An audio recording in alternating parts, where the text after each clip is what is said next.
Denver to Washington, D.C., Wednesday morning. Flight 2283 was nearly boarded. The cabin crew moved with practiced ease, welcoming passengers into first class. The aisle was quiet, the overhead bins nearly full. Madison Blake, an executive in her 30s with sleek heels and a sharper attitude, settled into seat 1A. Her phone buzzed with staff updates, and her eyes barely left the glowing screen as she tucked a designer laptop bag under the seat. She glanced once, briefly, to her right, and stopped mid-scroll. A woman in her early 40s had taken seat 1B. She wore a faded green flight jacket, creased, patched, worn in a way no civilian coat ever quite managed. Her hands were clean but marked by grease at the knuckles. Her hair was pinned up with quiet precision, and a simple canvas bag rested at her feet. Madison blinked. Then, sharply, "Excuse me," she said to the passing flight attendant. "I think there's been a mistake." "Yes, ma'am?" "I'm pretty sure this woman's in the wrong section. This is first class." The woman in 1B didn't respond. She just looked up, calm and still, and handed over her boarding pass without a word.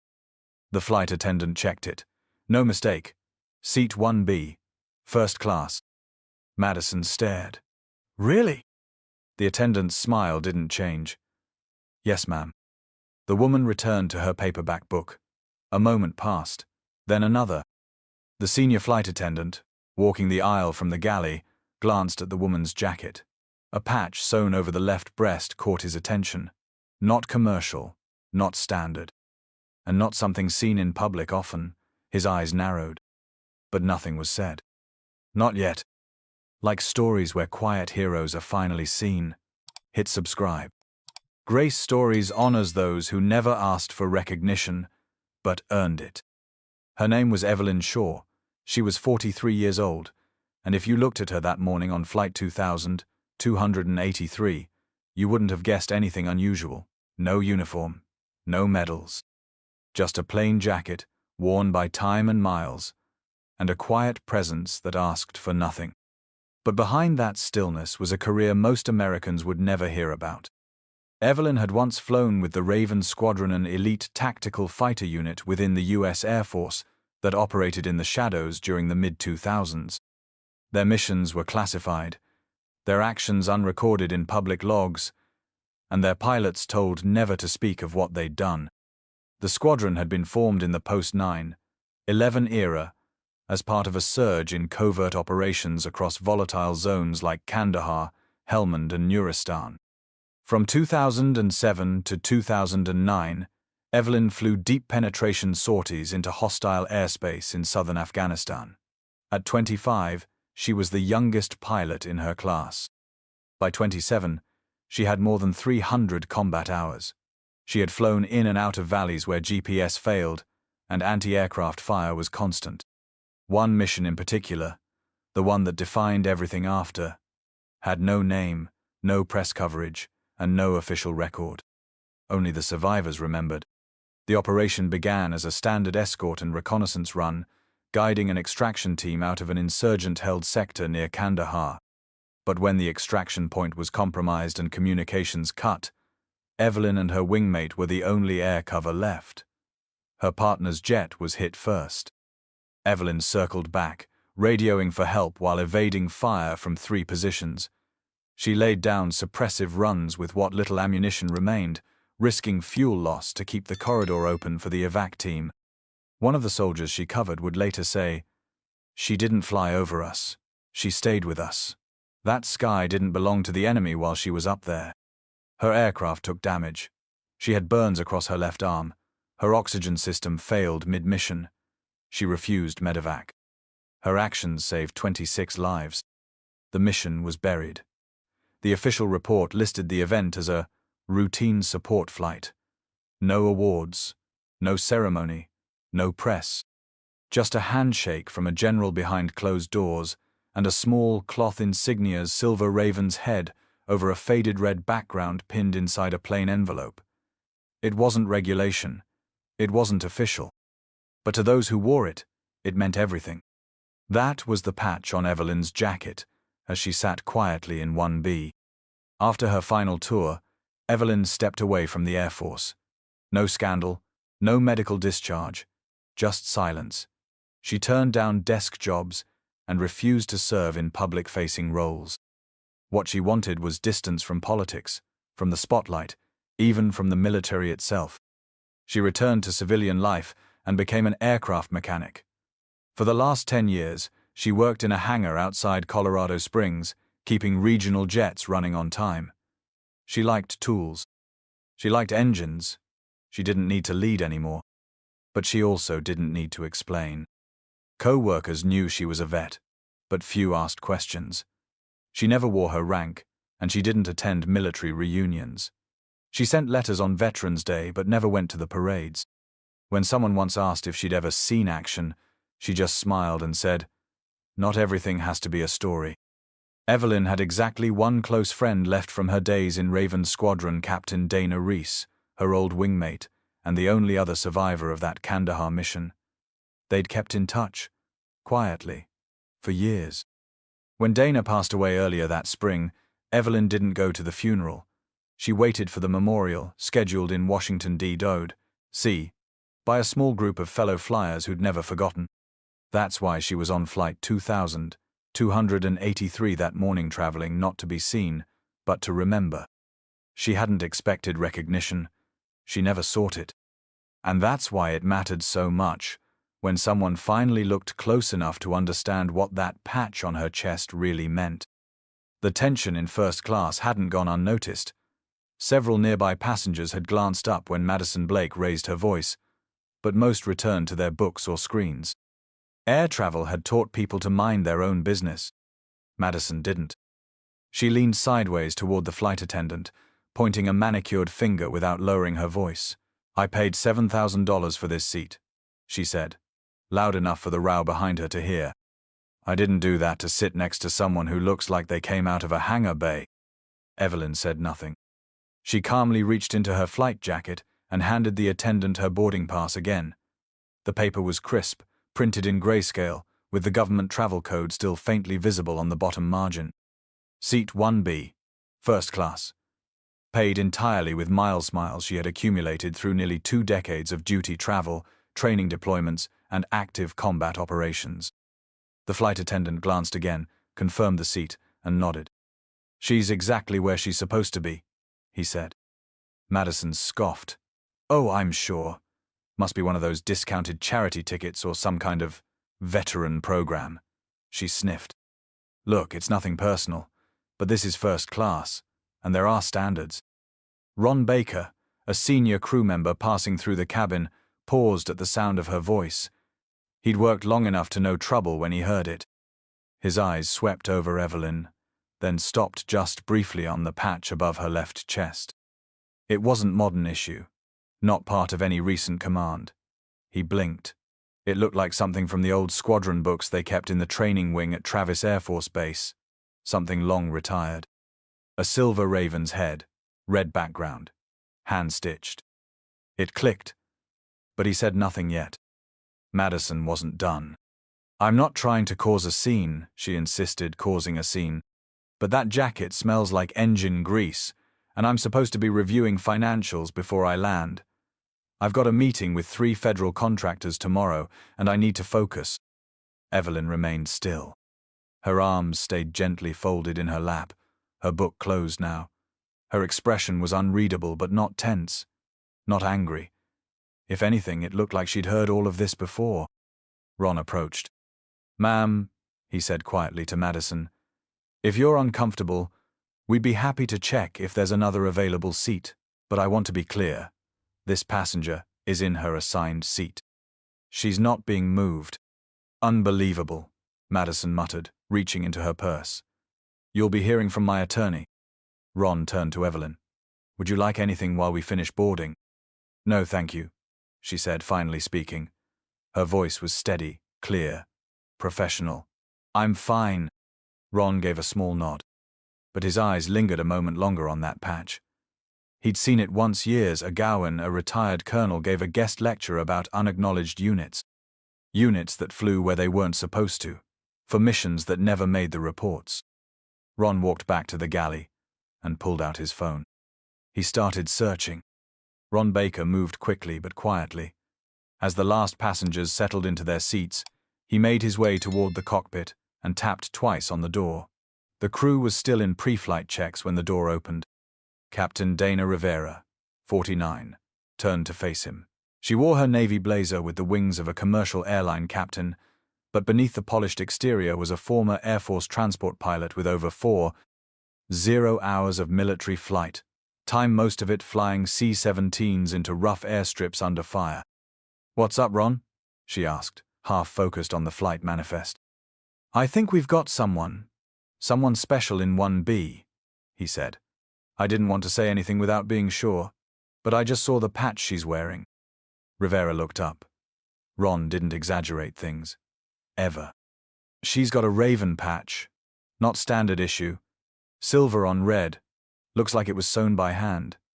I've only seen it once, in a base museum, like a squadron that wasn't supposed to exist." Rivera froze. "You're talking about Raven Squadron?" Ron nodded. "Yeah, I think that's her." Without a word, Captain Rivera stood, adjusted her jacket, and stepped into the aisle. She didn't rush. She walked steadily down the short length of the first-class cabin, eyes locked on the passenger in seat 1B. Evelyn Shaw looked up from her book. The two women made eye contact. Rivera's eyes dropped to the patch on Evelyn's chest, the silver raven head, time-worn and sun-bleached but unmistakable. Rivera had heard the stories. Everyone in Air Mobility Command had. A squadron of tactical pilots, mostly women, deployed in Kandahar, call signs never spoken outside closed rooms. Their unit was dissolved without formal debriefs. No fanfare. No welcome home. Rivera came to a stop, heels together. Without a word, she stood at attention and rendered a crisp, full military salute. Evelyn blinked, surprised. Slowly, deliberately, she returned the salute clean, sharp by the book. The cabin had fallen silent. Passengers who moments earlier were adjusting seatbelts or scrolling through phones had stopped. Conversations died. Even Madison Blake, who had just moments ago been drafting a customer complaint on her phone, looked up. She froze mid-sentence. No one spoke. Captain Rivera stepped forward, softened her voice, and said, "Ma'am, welcome aboard, and thank you." Evelyn gave a slight nod. "You served?" Rivera answered immediately. "Air Force. C-17s, 20 years." Evelyn nodded again. "I figured. The way you walk." A faint smile passed between them, brief, mutual, deeply understood. Rivera didn't linger. She turned back toward the cockpit without explaining to the passengers what had just occurred. She didn't need to. Because everyone in that cabin, especially the woman in 1A, understood that the person in seat 1B wasn't just some grease-stained traveler. She was someone who had been saluted by a commanding officer. Someone who earned it. And that changed everything. 25 minutes after takeoff, Flight 2283 leveled out at 36,000 feet. The seatbelt sign turned off, the hum of the engines settled into a steady rhythm, and the beverage carts rolled out of the forward galley. Captain Dana Rivera sat quietly in the cockpit. She wasn't watching the autopilot. She was reading. She had pulled up an archived article on her tablet buried deep within a military forum. It wasn't an official record, but it confirmed what she already suspected. Raven Squadron, an unofficial name for a classified experimental unit, formed in late 2006 under the 3rd Air Expeditionary Wing. Comprised mostly of pilots who'd scored in the top 1% of their combat flight evaluations, many of whom were women. The squadron was deployed into Afghanistan during the height of airspace conflicts in Kandahar and the southern provinces. Their records had been sealed. Their missions listed as routine. But buried in a single declassified footnote was a name, Shaw, E., credited with an unauthorized but life-saving aerial defense maneuver during an unsanctioned extraction in July 2007. It wasn't much, but for those who knew what to look for, it was enough. Rivera closed the tablet, reached for the intercom handset, and switched the cabin PA system on. She didn't script what she was about to say. She didn't need to. "Ladies and gentlemen, this is your captain speaking. I apologize for interrupting your in-flight service, but I need to share something important." The cabin went quiet. "I'd like to bring your attention to one of our passengers sitting in seat 1B. Her name is Evelyn Shaw." Evelyn looked up, startled. She hadn't expected this. Captain Rivera continued. "Miss Shaw is a former U.S. Air Force combat pilot. She served during the height of the Afghanistan conflict in the mid-2000s, assigned to a highly specialized unit known informally as Raven Squadron. While the squadron's missions were classified for over a decade, I want to make sure all of you know something that was kept quiet for far too long." She paused. In July 2007, during an emergency extraction in Kandahar, the ground team lost air support. Communications were cut. Enemy fire surrounded the evacuation zone. Shaw flying solo held the skies alone for more than 2 hours.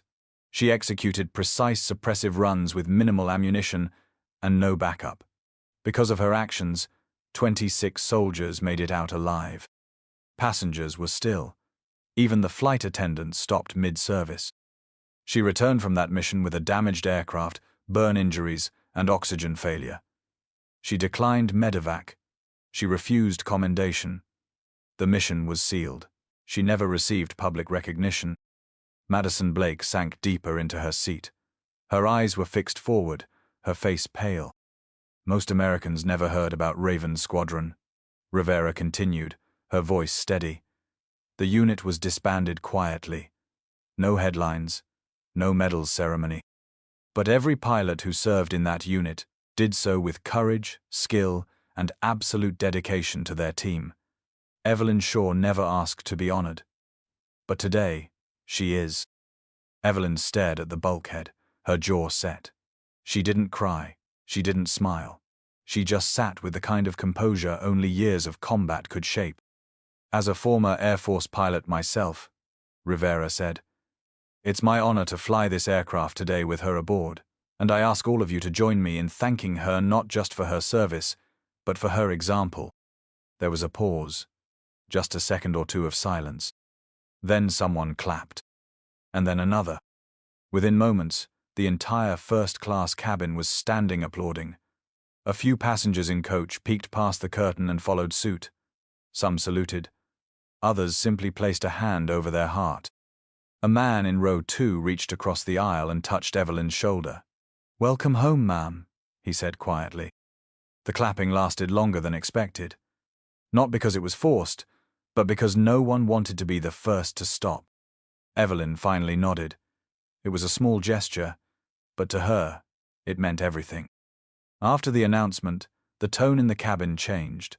Conversations that had once been superficial turned thoughtful. A retired Marine seated near the rear of first class scribbled something on a napkin and handed it to a flight attendant. A young flight medic in uniform approached Evelyn and quietly asked if he could shake her hand. She nodded, stood, and shook his hand firmly like a soldier would. Madison Blake remained silent. She didn't touch her tablet. She didn't pull out her phone. She kept her arms folded and her gaze low. Whatever her plans had been before takeoff, whatever assumptions she'd made, they were gone now. Replaced by the uncomfortable understanding that the woman she had mocked had flown circles around people like her for years. Captain Rivera stepped out of the cockpit briefly to check in on Evelyn. "I hope you didn't mind," she said softly. Evelyn gave a dry smile. "I've dodged worse." Rivera laughed. "I'm sure you have." A few minutes later, Evelyn returned to her seat. The silver raven patch on her jacket, once ignored, now drew respectful looks. No one saw grease stains anymore. They saw history, quiet history. Earned, not claimed. Back in her seat, Evelyn finally reopened her paperback. The pages were worn, the spine creased. She didn't read much of it. But she held it the way someone might hold a compass, something that reminded her where she was going. For the first time in years, she didn't feel invisible. She just felt home. The applause finally began to quiet. though the emotion in the cabin remained thick. It wasn't the kind of polite clapping people give to a celebrity. It was deeper, heavier. The kind of response reserved for those who carried the weight for others and never asked for recognition. Evelyn Shaw remained seated in 1B, composed. She didn't wave, didn't stand up, didn't take a bow. She just placed her book on her lap, looked out the window for a few seconds, then turned calmly back toward the cabin. A soft voice broke the silence. "Ma'am?" It came from a girl, maybe 12 or 13, seated across the aisle with her mother. Her name tag from a school backpack hung from her hoodie. Her hands trembled slightly as she held out a phone. "Would it be okay if I took a picture with you?" Her mother leaned forward. "It's all right if you'd rather not," she said quickly. She's never met anyone like you before." Evelyn hesitated for a breath, then nodded. The girl stood, walked over shyly, and sat briefly beside Evelyn as her mother took a photo. Evelyn didn't pose. She didn't smile wide. She just looked straight into the lens the way she used to look into the heads-up display of an F-16, calm, measured, and steady. As the girl returned to her seat, Evelyn leaned over and said quietly, "Stay curious. It matters more than you think." Back near the galley, Captain Dana Rivera observed the entire exchange. She gave her co-pilot a quick nod, then stepped out from the cockpit and approached 1B.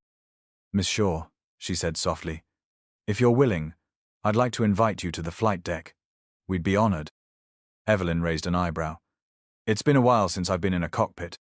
Rivera smiled. "It hasn't changed much. Just got quieter."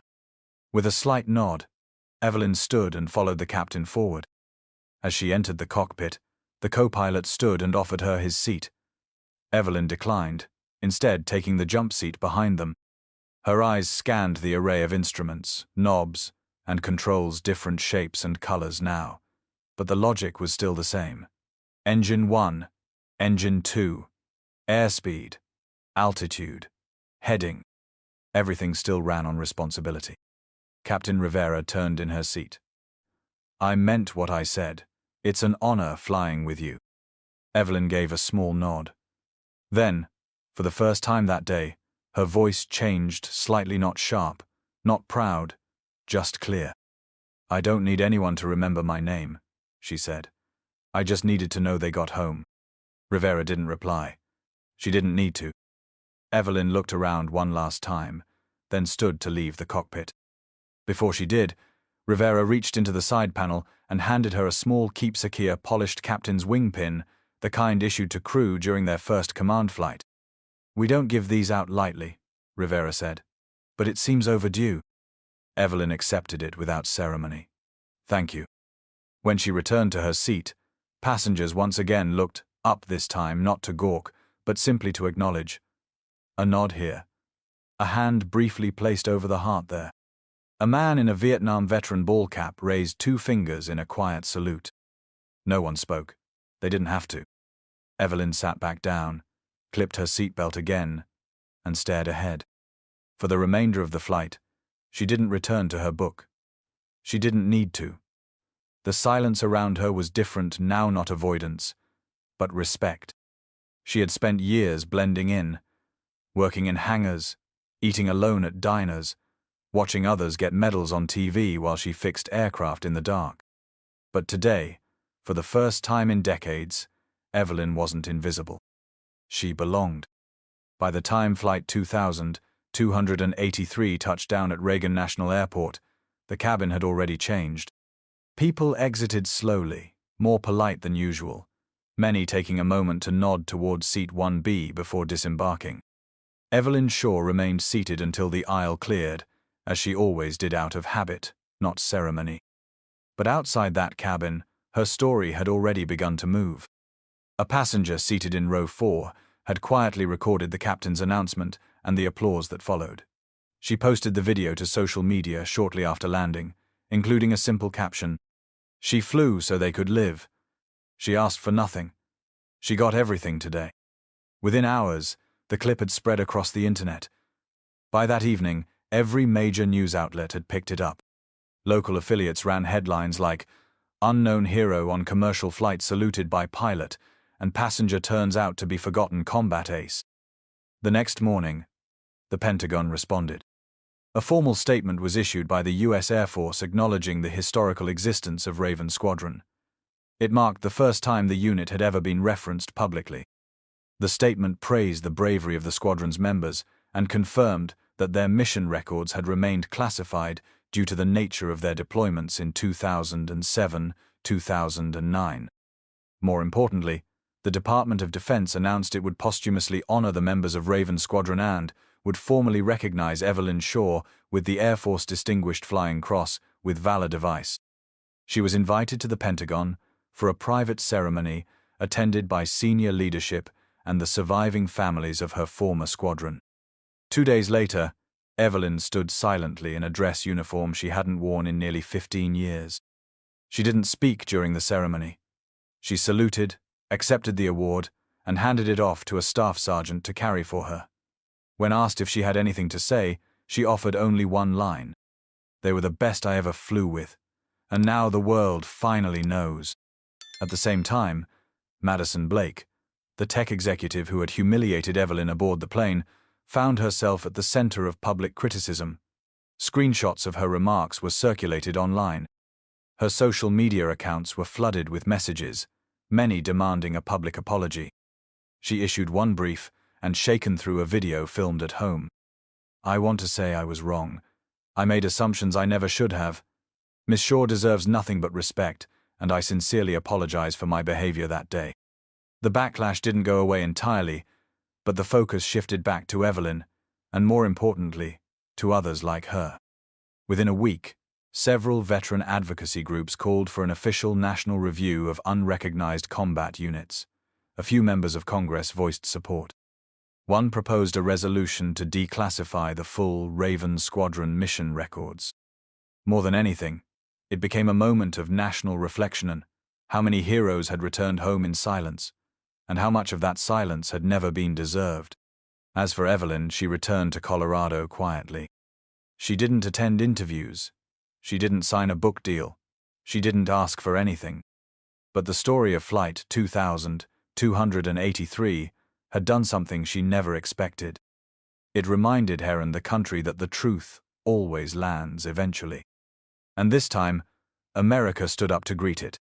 The wind at Arlington was gentle that morning, cooler than forecast, quiet in a way that made the stone rose feel even more sacred. Evelyn Shaw stood alone near Section 60, her hands resting behind her back, the morning sun casting long shadows across the grass.